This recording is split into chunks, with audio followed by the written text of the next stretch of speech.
Hello and welcome back to our channel. So today in this video we are going to discuss about how to turn your Bitcoin into cash on Cash App. So without wasting much of our time, let's get straight into the video. So for this you need a Cash app and created an account in it. So once you have created an account, you will end up in this kind of interface. So now to turn your Bitcoin into cash, you need to first of all sell that Bitcoin.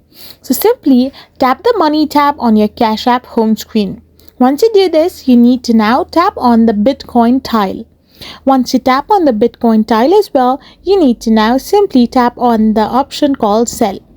After tapping it on, you need to select an amount or tap an amount to enter how much Bitcoin you want to send or turn into cash. So once you have selected it as well, you need to now simply enter your PIN code or Touch ID to confirm it.